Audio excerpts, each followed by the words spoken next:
একটি চলন্ত ট্রেন, অসংখ্য নিরীহ যাত্রী। যাত্রীরা ভাবছে তারা নিশ্চিন্তে গন্তব্যে পৌঁছাবে, কিন্তু তারা জানে না সেই ট্রেনে লুকিয়ে আছে ভয়ঙ্কর ডাকাত, যাদের চোখে কোনো দয়া নেই, নেই মনে মায়া, তাদের পেটে রক্তের ক্ষুধা। ডাকাতরা নিরীহ যাত্রীদের উপর আক্রমণ করে, তারা নিরীহ যাত্রীদের সাথে অত্যাচার করা শুরু করে। কে এখন এই ডাকাতদের হাত থেকে যাত্রীদের অত্যাচার আটকাবে? কে বাঁচাবে এই নিরীহ অসহায় মানুষদেরকে? তখনই ডাকাতদের আটকানোর জন্য আসে একজন সৈনিক, যিনি শুধু যুদ্ধের মাঠে লড়াই করে না, লড়াই করে ন্যায়ের জন্য, প্রতিশোধের জন্য। এই সিনেমা হিন্দি সিনেমার জগতে তৈরি করেছে এক নতুন ইতিহাস।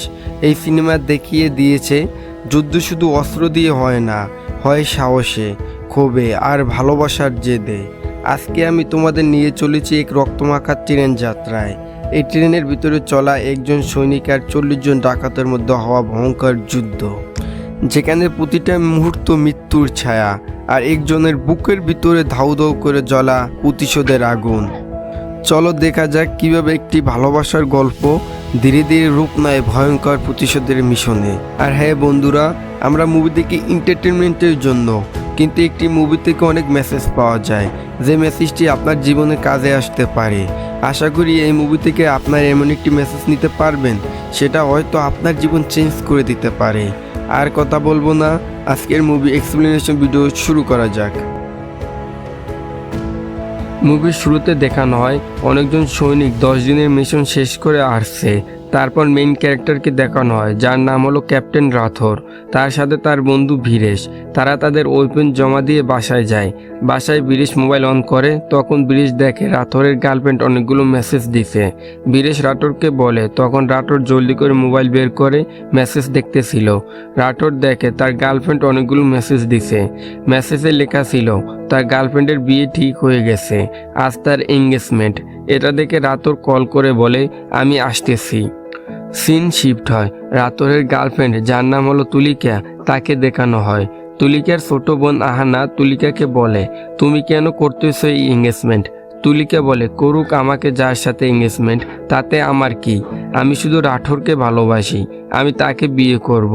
তারপর তুলিকার যার সাথে এঙ্গেজমেন্ট সে আসে, তাকে নিয়ে সবাই আনন্দ উদযাপন করতেছিল। তারপর তুলিকার এঙ্গেজমেন্ট হয়। এঙ্গেজমেন্ট হওয়ার পর তুলিকার মন অনেক খারাপ থাকে। তখন রাথোর আসে। তুলিকা রাঠোরকে দেখে অনেক খুশি হয়। রাথোর আইসা তুলিকাকে বলে, চলো আমরা দুইজন পালিয়ে বিয়ে করি, সব কিছু রেডি আছে। তখন তুলিকা বলে, আমরা পালিয়ে বিয়ে করে শান্তিতে থাকতে পারবো না, আমার বাবা অনেক পাওয়ারফুল, আমরা যেখানেই থাকি না কেন আমাদেরকে খুঁজে বের করবে এবং আমাদেরকে মাইরা ফেলবে। তুমি চলে যাও, সময় হলে আমি তোমার কাছে চলে আসব। তারপর রাঠোর বের হয়ে আসে এবং বীরেশকে কল করে বলে মিশন ক্যান্সেল। বীরেশ বলে, কেন?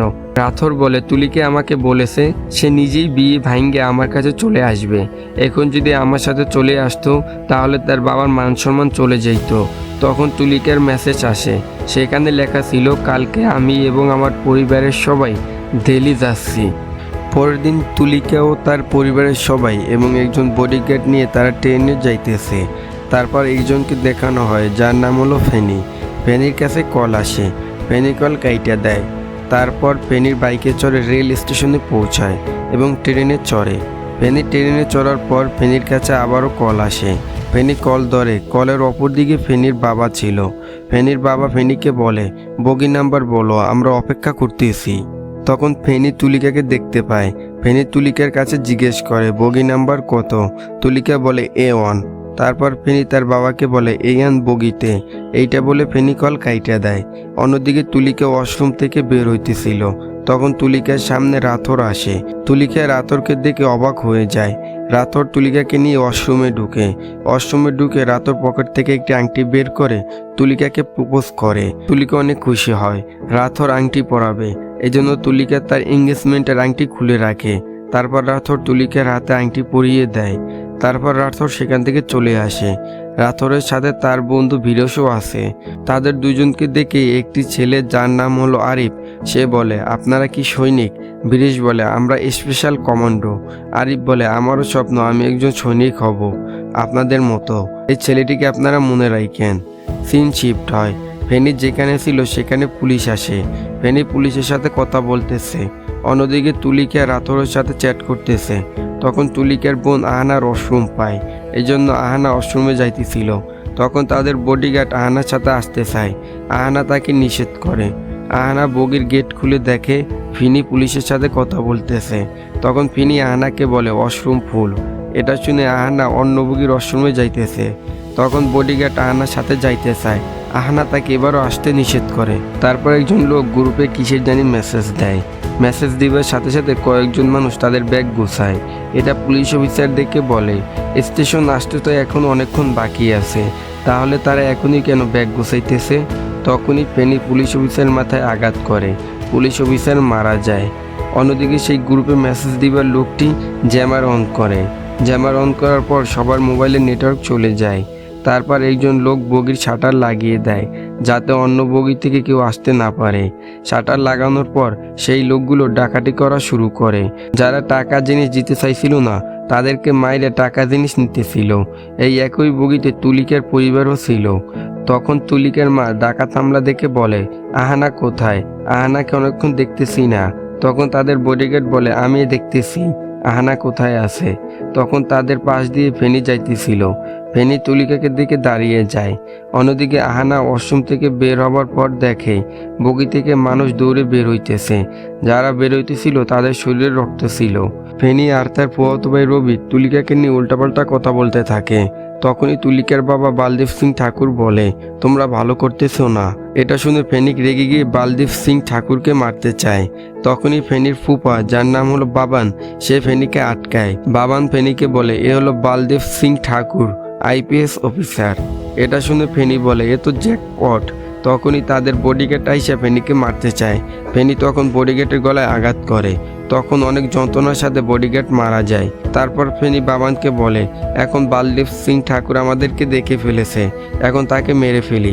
বালদেব সিং ঠাকুর বলে, এটা তোমরা ঠিক করতেছো না, তোমাদের এক একজনকে আমি দেখে নিব। তখন ফেনী বালদেব সিং ঠাকুরের মাথায় আঘাত করে। বালদেব সিং ঠাকুর অজ্ঞান হয়ে যায়। অন্যদিকে ডাকাতরা লুট করতেছিল। ডাকাতরা রাটোর আর পুলিশের কাছ থেকে মোবাইল, মানিব্যাগ সব নিয়ে নেয়, কিন্তু তারা দুজন কিছু বলে না, তারা চুপ করেছিল। ডাকাত তাদের কাছ থেকে চলে গেলে তারা দুজন জলদি করে তুলিকার কাছে আসে।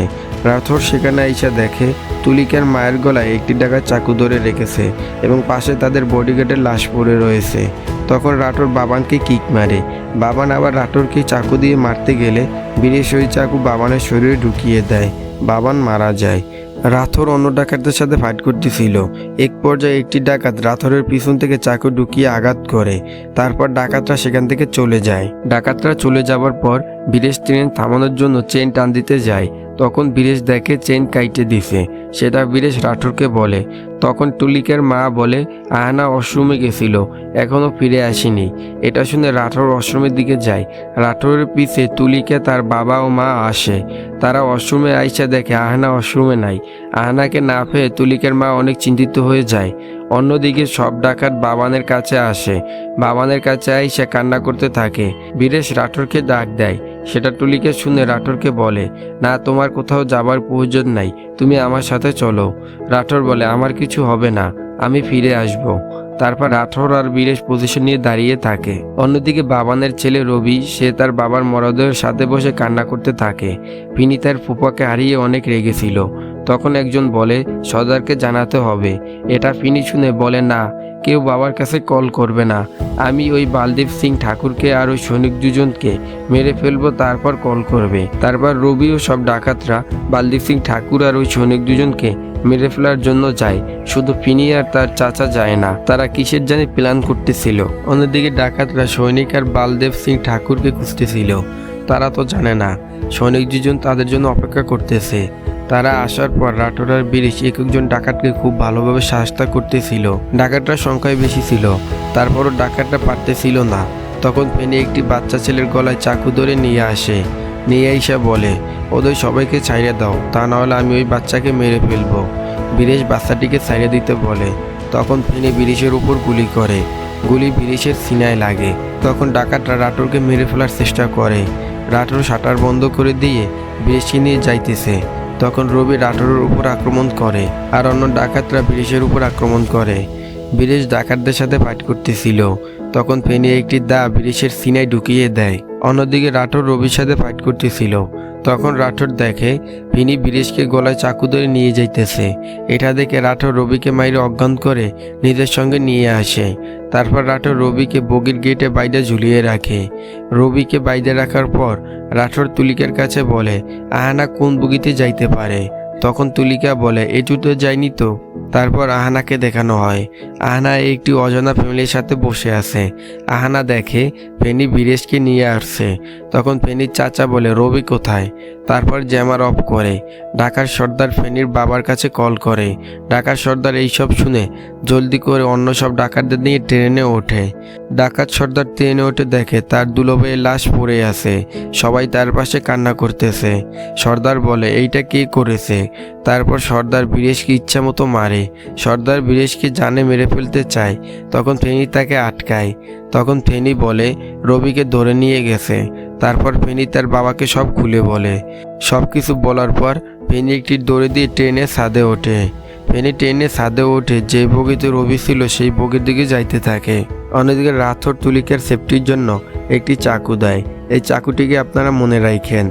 তখন তুলিকা বলে তুমি আমাকে নিয়ে চিন্তা করো না, আমার কিছু হবে না, তুমি প্লিজ আহানাকে খুঁজে নিয়ে আসো। তখন রাথোর তুলিকার কাছে প্রমিস করে আমি আহানাকে খুঁজে সহি সালামতে নিয়ে আসব। তারপর রাঠোর শাটার বন্ধ করে দেয়। অন্য সাইড দিয়ে তুলিকার বাবা তালা মাইরা দেয় যাতে ওই বগি থেকে কেউ না আসতে পারে। ডাকাতরা সবাই লুকিয়ে রাঠোরকে দেখতেছিল। তখন রাঠোর ডাকাতদের দেখে লুকিয়ে পড়ে। ডাকাতরা রাঠোরকে না দেখে তাকে খুঁজতে বেরিয়ে আসে। তখন রাঠোর একটি ব্যাগের ভিতর টিফিন বক্স ঢুকায়। ডাকাতরা রাঠোরের কাছে আসলে রাঠোর ওই টিফিন বক্স দিয়ে একজন ডাকাতকে মারতে থাকে। রাঠোরকে ডাকাতরা দুই দিক থেকে ঘিরে ফেলে। তারপর ডাকাতরা রাঠোরের উপর দুই দিক থেকে হামলা করে। রাঠোর হার মানে না। রাঠোর একজন ডাকাতকে ধরে মারতে থাকে। রাঠোর সব ডাকাতকে মাইরে অবস্থা খারাপ করে দেয়। তখন একজন ডাকাত যে সবেমাত্র ট্রেনে উঠেছে, যার নাম হলো সিদ্ধি, সে আইসা রাঠোরকে একটি কিক মারে। রাঠোর নিচে পড়ে যায়। সিদ্ধি তারপর রাঠোরকে ইচ্ছা মতো মারতে থাকে। সিদ্ধি রাঠোরকে ইচ্ছা মতো মারার পর গলায় সেগুল লাগিয়ে অন্য ডাকাতদের কাছে নিয়ে আসে। অন্যদিকে বালদেব সিং ঠাকুর তুলিকাকে বলে এই রাঠোরকে। তুলিকা বলে স্পেশাল কমান্ডো। বালদেব সিং ঠাকুর বলে তুমি এর কথা আগে কেন বলোনি। তুলিকা বলে আপনি কখনো কিছু জানতে চেয়েছেন। তারপর ফেনী ট্রেনের ছাদ থেকে রবিকে দেখতে পায়। অন্যদিকে সিদ্ধি রাঠোরকে ডাকাত সর্দার কাছে নিয়ে আসে। ডাকাত সর্দার রাঠোরকে ইচ্ছা মতো মারতে থাকে। তখন বীরেশ একটি ডাকাতের কাছ থেকে দা নিয়ে নেয়। বীরেশ দা দিয়ে তার পার রশি কাটে। ডাকাতরা বীরেশকে মারতে গেলে বীরেশ উল্টো ডাকাতদের মারতে থাকে। এই সুযোগে রাঠোরও অন্য ডাকাতদের মারতেছিল। এইসব আরিফ ছেলেটি দেখতেছে। এক পর্যায়ে সিদ্ধি বীরেশকে একটি কিক মারে। বীরেশ নিচে পড়ে যায়। ডাকাত সর্দার বীরেশকে মাইরে ফেলানো ধরে। তখন আরিফ ছেলেটি সর্দারকে আটকায়। এই সুযোগে বীরেশ হাতে ধরে কাইটা ফেলে সিদ্ধির সাথে ফাইট করে। বীরেশ সিদ্ধির সামনে বেশিক্ষণ টিকতে পারে না। সিদ্ধি বীরেশকে মাইরে ফেলানো ধরে। আরিফ সিদ্ধিকে আটকায়। তখন সিদ্ধি আরিফের পেটে চাকু ঢুকিয়ে দেয়। এটা দেখে আরিফের মা আরিফ আরিফ বলে চিৎকার করে কান্না করতে থাকে। তারপর সিদ্ধি বীরেশকে নিচ থেকে উঠিয়ে মারা শুরু করে। এক পর্যায়ে বীরেশ সিদ্ধির পা ধরে নিচে ফালিয়ে দেয়। তখন ডাকাত সর্দার বীরেশের পিছন দিয়ে আঘাত করে। অন্যদিকে রাঠোর ডাকাতদের ইচ্ছা মতো ধোলাই করতেছিল। তারপর রাঠোর ডাকাত সর্দারকে মেরে অজ্ঞান করে দেয়। তখন রাঠোর দেখে আরিফ নিচে পড়ে আছে এবং তার মা আরিফকে জড়িয়ে ধরে কান্না করতেছে। তখন রাঠোর তাদের দিকে তাকিয়ে থাকে। এই সুযোগে সিদ্ধি রাঠোরের মাথায় পিছন থেকে আঘাত করে। রাঠোর নিচে পড়ে যায়। অন্যদিকে ফেনী ট্রেনের ভিতরে আসে। আরিফ মারা যায়। তার ছোট ভাই সোহেল রেগে গিয়ে সিদ্ধিকে মারতে যায়। তখন সিদ্ধি আরিফের ছোট ভাইকেও মাইরে ফেলানো ধরে। রাঠোর সোহেলকে বাঁচানোর জন্য সিদ্ধির পায়ে আঘাত করে। সিদ্ধির পায়ে অনেক ব্যথা পায়। এই সুযোগে রাঠোর সিদ্ধিকে ইচ্ছামতো দোলাই করে। তারপর সিদ্ধি হার মানে না। সিদ্ধি রাঠোরের গলা টিপে ধরে। রাঠোর নিঃশ্বাস না নিতে পেরে ছটফট করতে থাকে। রাঠোর অনেক কষ্ট করার পর সিদ্ধির হাত গলা থেকে ছুটায় এবং সিদ্ধির হাতের আঙ্গুল মুছে দিয়ে একটি ঘুষি মারে। সিদ্ধি অজ্ঞান হয়ে যায়। অন্যদিকে ফেনী রবির বাত খুলে। তারপর ফেনী তুলিকাকে বলে চাকু এইভাবে না, অনেক শক্তি দিয়ে ধরতে হয়। তখন বালদেব সিং ঠাকুর ফেনীকে ধাক্কা দেয় এবং তুলিকাকে চাবি দিয়ে বলে এইখান থেকে ভাগো। ফেনী তুলিকাকে আটকাতে আসলে বালদীপ সিং ঠাকুর ফেনীকে আটকায়। এই সুযোগে তুলিকা শাটারের তালা খুলে অন্য বগিতে যায়। বালদীপ সিং ঠাকুর ফেনীকে আটকে রাখতে পারে না। ফেনী তুলিকার পিছে যায়। তুলিকা দৌড়ে ভাগতেছিল, ফেনীও তুলিকার পিছে আসতেছে। বালদীপ সিং ঠাকুর দৌড়ে তুলিকাকে বাঁচাতে আসতেছিল। অন্যদিকে সিদ্ধির হাতে একটি কাপড় বাঁচায়। রাঠোর অন্য ডাকাতদের সাথে ফাইট করতেছিল। তখন সিদ্ধি আইসা রাঠোরের সাথে ফাইট করে। তুলিকা আইসা দেখে রাঠোর সিদ্ধির সাথে ফাইট করতেছে। তখন ফেনী সেখানে আসে। তুলিকা রাঠোরের দেওয়া সেই চাকু দিয়ে ফেনীকে মারতে চায়। তখন ফেনী ওই চাকু তুলিকার কাছ থেকে নিয়ে তুলিকার পেটে ঢুকিয়ে দেয়। সেটা রাঠোর দেখতে পায়। রাঠোর দেখে চোখ ভিজে জল পড়তে থাকে এবং তুলিকা তুলিকা বলে চিৎকার করে। সিদ্ধি রাঠোরের পিছন থেকে গলা ধইরা রাখায় রাঠোর তুলিকাকে বাঁচাতে যাইতে পারে না। তুলিকা শেষবারের মতো রাঠোরের দিকে তাকায়। তারপর তুলিকা পেট থেকে চাকু বের করে আবার ফেনীকে মারতে চায়। তখন ফেনী তুলিকার পিঠে চাকু ঢুকিয়ে দেয়। তুলিকা চিৎকার করে। রাঠোর এটা ডেকে পাগলের মতো করা শুরু করে, কিন্তু রাঠোরের কিছু করার নেই। সিদ্ধি রাঠোরকে পিছ থেকে ধরে রেখেছে। বালদীপ সিং ঠাকুর সেখানে আইসা তার মেয়ের ওই অবস্থা দেখে কান্না করা শুরু করে। রাঠোর সিদ্দিকে মাইরে তুলিকাকে বাঁচাতে যাইতে চায়। তখন একটি ডাকাত রাঠোরকে লোহার পাইপ দিয়ে আঘাত করে। রাঠোর নিচে পড়ে যায়। তখন রাঠোর দেখে ফেনী তুলিকার গলার ভিতরে চাকু ঢুকিয়ে দিয়েছে এবং তুলিকার গলা থেকে রক্ত বের হইতেছে। তারপর ফেনী তুলিকাকে ধাক্কা দিয়ে ট্রেন থেকে ফেলে দেয়। সিন শিফট হয়। সিদ্ধি রাঠোরকে টাইনে নিয়ে যাইতেছিল। তখন রাঠোর ফেনীকে দেখতে পায়। তারপর ফেনী অন্য ডাকাতদের বলে, ওই সৈনিক দুজন আর বালদীপ সিং ঠাকুরকে মাইরা ট্রেন থেকে ফেলে দাও। এটা বলে ফেনী বগির দরজা লাগিয়ে চলে যায়। তখন রাঠোর বগির দরজার উপর তুলিকার রক্তমাখা হাতের ছাপ দেখতে পায়। এটা দেখে রাঠোরের অতীত মনে পড়ে যায়। সেখানে রাঠোর তুলিকার বাড্ডুইশ করেছিল। তারপর একজন ডাকাত রাঠোরকে মাইরা ফেলতে আসে। তখন রাঠোর সেই ডাকাতের গলা ধরে মোচড় দেয়। ডাকাতটি সাথে সাথে মারা যায়। এইটা অন্য একটি ডাকাত দেখে রাঠোরকে চাকু দিয়ে মারার চেষ্টা করে। তখন রাঠোর উল্টো ওই চাকু দিয়েই তাকে মেরে ফেলে। তখন ডাকাতরা রাঠোরের উপর আক্রমণ করে। তুলিকাকে হারিয়ে রাঠোর তো রেগে আগুন। এই জন্য রাঠোর একজন ডাকাতকে মেরে ফেলতেছিল। তখন রবি রাঠোরের উপর আক্রমণ করে। রাঠোর রবিকে ধোলাই করতেছিল।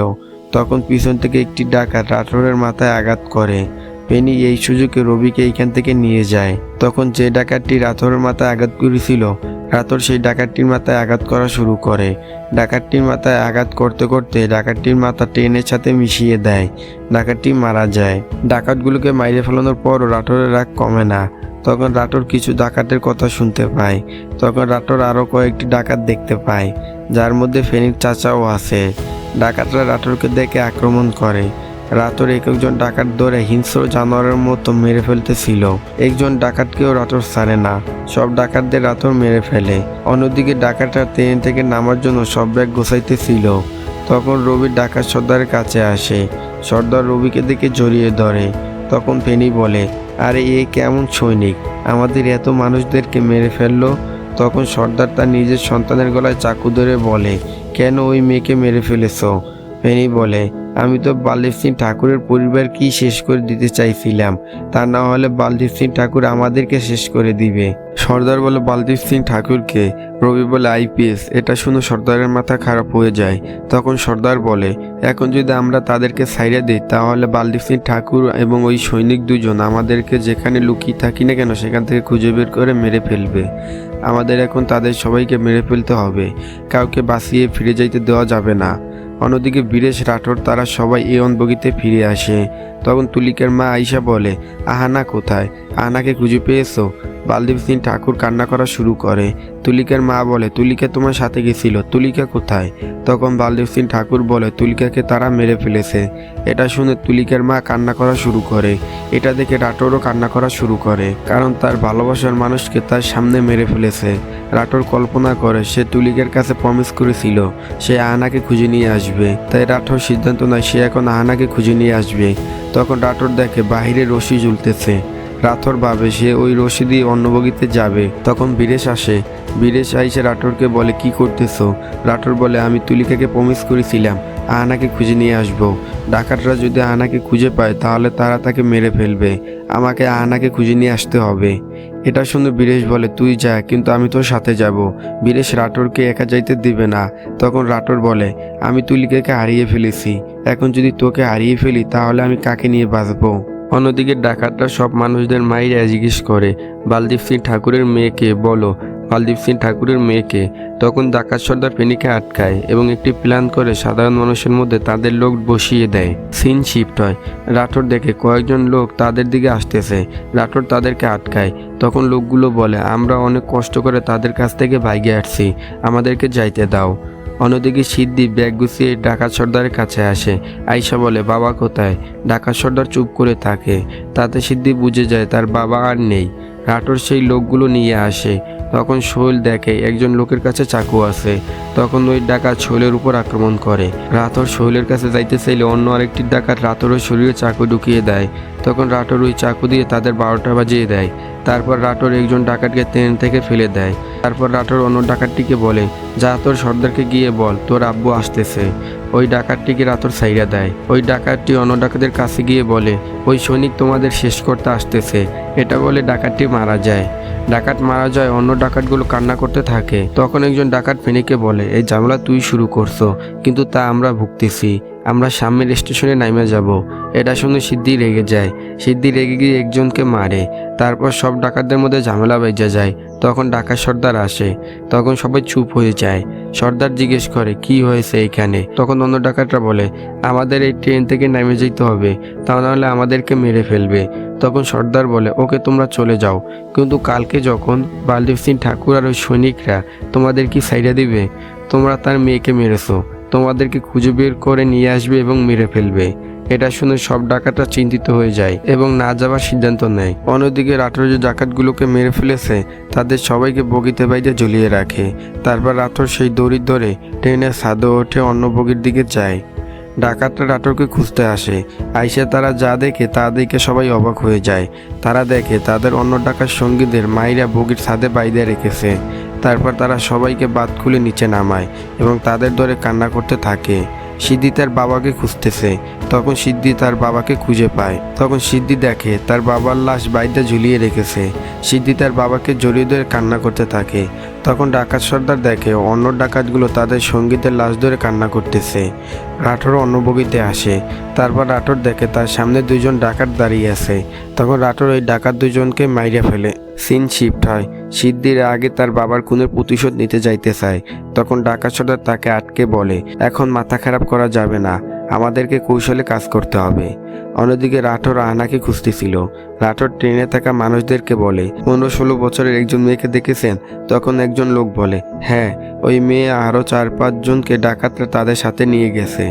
এই ট্রেনের যাত্রীদের মধ্যে ছিল একজন ডাকাত। সে সব শুনে রাঠোর ওইসব মানুষকে অন্য বগিতে যাইতে বলে। তখন দুইজন ডাকাত মানুষদের অন্য বগিতে যাইতে দেখে। এটা দেখে ডাকাত দুজন মানুষদেরকে আটকাতে আসে। তখন রাঠোর ডাকাত দুজনকে নির্মমভাবে মাইরে ফেলে। তারপর রাঠোর অন্য ডাকাতদের কাছে যাইতেছিল। তখন আরিফের মা বাবা বলে, আমরাও তোমার সাথে যাব। রাঠোর তাদেরকে বলে, আমার সাথে যাইলে আপনাদের জীবন হারাইতে হইতে পারে। রাঠোর তাদেরকে বুঝাতে চায় আমার সাথে যাইলে বিপদ হবে, কিন্তু তারা মানে না, তারা যাবেই। তখন ওই ডাকাতটিও বলে, আমিও যাব। সিন শিফট হয়। বালদীপ সিং ঠাকুর কিছু কাপড় এক জায়গায় জড়ো করে তাতে আগুন জ্বালিয়ে দেয়। সেই আগুন স্টেশনে থাকা টিটি দেখতে পায়। তখন টিটি আগুন আগুন বলে চিৎকার করে। তারপর টিটি কল দিয়ে ট্রেন মাস্টারকে বলে, আপনার ট্রেনে আগুন। এটা শুনে তারা জলদি করে আগুন নিভাইতে যায়। তখন তারা দেখে শাটার বন্ধ করা, তাতে তালা লাগানো। এটা দেখে তারা ভাবে তালাকে মেরেছে। তারপর তারা তালা ভাঙ্গে ভিতরে যায়। অন্যদিকে এই সব দেখে ডাকাত সর্দার সিদ্ধান্ত নেয় তারা ট্রেন থেকে নামে যাবে। তখন সর্দার সিদ্দিকে সব ব্যাগ নিয়ে আসতে পাঠায় আর ট্রেনের চেইন টান দিতে বলে। রবি চেইন টান দেয়, ট্রেন থামে। তারপর সব ডাকাতরা ট্রেন থেকে নামতেছিল। তখন পুলিশ ডাকাতের উপর গুলি করে। পুলিশের গুলি থেকে বাঁচার জন্য ডাকাত দৌড়ে ভাইগে যায়। ফেনী গুলি থেকে বাঁচার জন্য ঝোপের ভিতর লুকিয়েছিল। ট্রেন আবার চলা শুরু করে। ফেনী ট্রেনের পিছনে দৌড়াতে থাকে। অন্যদিকে রাঠোর একের পর এক ডাকাতকে নির্মমভাবে মেরে ফেলতেছিল। তখন সিদ্ধি আসে। সিদ্ধি আর রাঠোরের ভিতরে জোরদার ফাইট হইতেছিল। কেউ কাউকে ছাড় দিতেছিল না। এক পর্যায়ে সিদ্ধি রাঠোরকে ট্রেন থেকে ফালাই দিতে চায়। তখন আরিফের মা আর বোন আইসা সিদ্ধির মাথায় আঘাত করতে থাকে। তখন সিদ্ধি রাঠোরকে ছাইরা তাদেরকে মেরে ফেলতে চায়। তখন আরিফের মা ও বোন লাগাতার একের পর এক সিদ্ধির মাথায় আঘাত করতে থাকে আর কান্না করে বলে, আমার ছেলেকে কেন মেরে ফেললি, আমার ছেলে কি করেছিল। তারা সিদ্ধির মাথায় আঘাত করতে করতে সিদ্ধিকে মাইরে ফেলায়। এইসব ওই ডাকাতটি দেখে ভয় পেয়ে যায়। অন্যদিকে ডাকাত সর্দার বলে, দেখো সিদ্ধি আসছে কিনা। তখন একজন ডাকাত আইসা বলে, সিদ্ধি আর নেই, তাকে মেরে ফেলেছে। এটা শুনে সর্দার কয়েকজন ডাকাত নিয়ে সিদ্ধির কাছে আসে। সর্দার আইসা দেখে সিদ্ধির মরা লাশ পড়ে আছে। তখন একজন ডাকাত বলে, আমরাও যদি ফিনি ভাইয়ের সাথে নাইমে যাইতাম তাহলে আমরাও বাইসে যাইতাম। তখন সব ডাকাতরা সর্দারকে বলে, সর্দার চলো আমরা সবাই ট্রেন থেকে নাইমে যাই। ডাকাত সর্দার তাদের কোনো কথা শুনে না। অন্যদিকে পুলিশ শাটার খুলে দেখে কয়েকজন ডাকাত সাধারণ ট্রেন যাত্রী গলায় চাকু ধরে আছে। সেখানে আহানাও আছে। আহানা তার বাবাকে দেখে ডাক দিতে চায়। বাল্লি সিং ঠাকুর মুখ দিয়ে আহানাকে ডাক দিতে নিষেধ করে। তখন ডাকাত একজন সাধারণ মানুষের গলা কেটে ফেলে। এটা দেখে পুলিশ ওই ডাকাতটিকে গুলি করে মেরে ফেলে। তখন অন্য সব ডাকাত পুলিশদের উপর হামলা করে। পুলিশ সব ডাকাতকে মেরে ফেলে। তারপর আহানা তার বাবাকে জড়িয়ে ধরে। তারা সবাই সেখান থেকে এওয়ান বগিতে চলে আসে। তখনই সেখানে ফেনিও আসে। পুলিশ ফেনিকে দেখে গুলি করতে চাইলে ফেনি ওই পুলিশকে মেরে ফেলে। তখন ফেনি আহানাকে দেখে বলে, তুই বালদীপ সিং এর মেয়ে, এখন তোকেও মেরে ফেলবো। এটা আহানা শুনে বাবার কাছে জিজ্ঞেস করে, বাবা আপু কোথায়, বাবা আপু কোথায় বলে কান্না করে। অন্যদিকে ডাকাত সর্দার রাঠোরকে খুঁজতেছিল। তখন সর্দার দেখে কয়েকটি লাশ এক জায়গায় জড়ো করা। তখনই রাঠোর সর্দারের শরীরে চাকু ঢুকিয়ে দেয়। তারপর রাঠোর অন্য জায়গায় লুকিয়ে পড়ে। ডাকাতগুলো রাঠোরকে খুঁজতেছিল। তখন রাঠোর রবিকে মাইরে ফেলে। তখন একজন বলে, বাঁচাও বাঁচাও। এটা শুনে রাঠোর তাকে বাঁচাতে চাইলে একজন ডাকাত তার মাথায় আঘাত করে। রাঠোর অজ্ঞান হয়ে যায়। তখন ডাকাত দেখে রাঠোর রবিকে মেরে ফেলেছে। এটা দেখে ডাকাতটি রাঠোরকে মাইরে ফেলতে চায়। তখন ওই সাধারণ মানুষ সেজে থাকা ডাকাতটি অন্য ডাকাতকে আটকায় এবং সর্দারকে বলে, অন্য বগিতে পুলিশ আছে, আমরা এই সৈনিককে বাঁচিয়ে রাখি, ওর দ্বারা আমরা তো বাঁচতে পারবো। এই সিদ্ধান্তটাই তাদের মৃত্যু ডাইকে আনে। সিন শিফট হয়। বালদীপ সিং আর আহানাকে বাঁচানোর জন্য বীরেশ ফেনির সামনে আসে। তখন ফেনি বীরেশের উপর আক্রমণ করে। বীরেশ তো আগে থেকেই জম ছিল, এই জন্য ফেনির সামনে বেশিক্ষণ টিকতে পারে না। ফেনি বীরেশকে মাইরা ফেলে। বীরেশ মারা যায়। অন্য ডাকাতগুলো রাঠোরকে নিয়ে আসে। রাঠোর দেখে বীরেশ মারা গেছে। এটা দেখে রাঠোর কান্না করতেছিল। ডাকাত সর্দার আইসা দেখে ফেনি চলে যায়নি। তখন সর্দার বীরেশের লাশ দেখে বলে, তুমি কেন ওই সৈনিককে মেরে ফেলেছো। তখন তাদের বাপ ছেলের মধ্যে তর্কাতর্কি বেজে যায়। এই সুযোগে রাঠোরের গলায় যে ডাকাতটি চাকু ধরেছিল তাকে রাঠোর মেরে ফেলে। তারপর সর্দার রাঠোরকে আটকাতে আসলে রাঠোর সর্দারের শরীরে চাকু ঢুকিয়ে দেয়। তারপর রাঠোর তার পকেট থেকে একটি ছোট বোতল বের করে ডাকাত সর্দারের মুখে ঢুকিয়ে দিয়ে আগুন জ্বালিয়ে দেয়। ডাকাত সর্দারের মুখে আগুন জ্বলতেছিল। ফেনি তার বাবার কাছে আসে। আইসা তার বাবার মাথার আগুন নিভায়। আগুন নিভিয়ে দেখে তার বাবার মাথা জ্বলে গেছে এবং সে মারা গেছে। অন্যদিকে রাঠোর এক একজন করে ডাকাতকে মারতেছিল। রাঠোর একজনকেও জীবন্ত ছাড়তেছিল না। দুজন ডাকাত তার কাছ থেকে বাইচে দেয়। তারা চলন্ত ট্রেন থেকে লাফ দেয়। তখন তারাও মারা যায়। রাঠোর সব ডাকাতকে মেরে ফেলে। এখন শুধু ফেনি দিকে আসতেছিল। তখন ফেনি বলে, আমি তোমাদের 4 জনকে মেরেছিলাম, তুমি আমাদের ডাকাত দলের 40 জনকে মেরে ফেলেছো। তুমি কোনো সাধারণ মানুষ না, তুমি একজন শয়তান। তারপর রাঠোর আর ফেনির মধ্যে ফাইট শুরু হয়। রাঠোরের হাতে ছিল হাতুড়ি আর ফেনির 2 হাতে ছিল চাকু। রাঠোর হাতুড়ি দিয়ে ফেনির উপর আক্রমণ করলে ফেনি এক হাত দিয়ে তার আক্রমণ ঠেকাইতো এবং অন্য হাত দিয়ে তার শরীরে চাকু ঢুকিয়ে দিত। ফেনির চাকুর আঘাতে রাঠোর অবস্থা খারাপ হয়ে যায়। তখন রাঠোর তুলিকাকে কিভাবে ফেনি মেরেছিল তা কল্পনা করে। তারপর রাঠোর ফেনির মাথায় হাতুড়ি দিয়ে আঘাত করে। ফেনি নিচে পড়ে যায়। রাঠোর তখন ফেনির পায়ে হাতুড়ি দিয়ে আঘাত করে। ফেনি চিৎকার করে কান্না করতে থাকে। রাঠোর তখন আবারও ফেনির পায়ে হাতুড়ি দিয়ে মারে। ফেনি আবারও চিৎকার করে। তারপর রাঠোরের সামনে তুলিকার প্রতিচ্ছবি ভাইসে ওঠে। তখন রাঠোর তুলিকাকে মাইরে ফেলার জন্য ফেনির মাথায় ঘুষি মারতে থাকে, ঘুষি মারতে থাকে, ঘুষি মারতে থাকে, ঘুষি মারতে থাকে, যতক্ষণ না পর্যন্ত ফেনি মারা যায়। ফেনি মারা যায়। তারপর আহানা রাঠোরকে জড়িয়ে ধরে কান্না করতে থাকে। ট্রেন স্টেশনে আসে। রাঠোর ট্রেন থেকে খুঁড়িয়ে খুঁড়িয়ে বের হয়ে আসে। রাঠোর বের হয়ে স্টেশনে বসে কল্পনা করে তুলিকা তার পাশে বসে আছে এবং তুলিকা রাঠোরের দিকে তাকিয়ে হাসতেছে এবং এইখানেই মুভি শেষ হয়ে যায়। তো বন্ধুরা, আমরা এই মুভি থেকে যে মেসেজগুলো পেয়েছি তা হলো, আপনারা দেখেছেন একটি মানুষ পুরো ট্রেনে শত্রুদের বিরুদ্ধে একা লড়াই করেছে। এটা আমাদের শেখায়, যখন সবাই পাশে না থাকে তখন নিজের উপর বিশ্বাস, সাহসী তোমার সবচেয়ে বড় শক্তি। তাই জীবনে কিছু করতে হলে নিজের উপর বিশ্বাস রাখতে হবে। দ্বিতীয় নাম্বার, হাজারো ট্রেন যাত্রী ভয় পেয়ে চুপ ছিল, কিন্তু সেই সৈনিক একা ডাকাতের বিরুদ্ধে লড়াই করেছিল। এটার দ্বারা আমরা বুঝতে পারি, জীবনে যেখানে অন্যায় দেখব মুখ ফিরিয়ে নিব না, নিজের জায়গা থেকে যতটুকু পারবো রুখে দাঁড়াবো। তৃতীয় নাম্বার, মুভির প্রতিটা সেকেন্ড গুরুত্বপূর্ণ ছিল, ভুল সিদ্ধান্ত মানেই মৃত্যু। এটা আমাদের শেখায় জীবনে প্রতিটা মুহূর্ত মূল্য আছে, তাই সময়কে নষ্ট করো না। আজকের কাজ কাল করবে ভেবে সময় নষ্ট করো না, সময় একবার গেলে সেটা আর ফিরে আসে না। 4 নাম্বার, সৈনিকের কাছে অস্ত্র ছিল না, কিন্তু তার নিজের উপর আত্মবিশ্বাস ছিল। এই আত্মবিশ্বাসই তাকে জয় করেছে। তাই নিজেকে ছোট ভাবা বন্ধ করো। তুমি যা চাও তা তুমি পারো, শুধু দরকার সাহস আর দৃঢ়তা। শেষ কথা, আমরা এই মুভি থেকে যে মেসেজগুলো পেয়েছি তা হলো, জীবন একটি যুদ্ধক্ষেত্র। ওই যুদ্ধে জিততে হলে নিজের ভিতরে সাহস, ভালোবাসা আর নিজের প্রতি বিশ্বাস থাকলে তুমি একাই শত শত্রুকে হারিয়ে দিতে পারবে। তো বন্ধুরা, আপনাদের এই মুভি এক্সপ্লেনেশন ভিডিওটা কেমন লেগেছে? আশা করি এই মুভি এক্সপ্লেনেশন ভিডিওটা ভালো লেগেছে। আপনাদের যদি এই মুভি এক্সপ্লেনেশন ভিডিওটা কোনো একটি জায়গায় ভালো লেগে থাকে তাহলে আমার এই চ্যানেলটি সাবস্ক্রাইব করবেন। তো যাবার আগে, আপনারা যে যেখান থেকে দেখতেছেন, আপনারা যে কোনো সময় দেখতেছেন, তাদের সবাইকে জানাই good morning, good afternoon and good night. আবার দেখা হবে পরবর্তী ভিডিওতে। তো যাবার আগে বন্ধুরা, প্লিজ সাবস্ক্রাইব মাই চ্যানেল।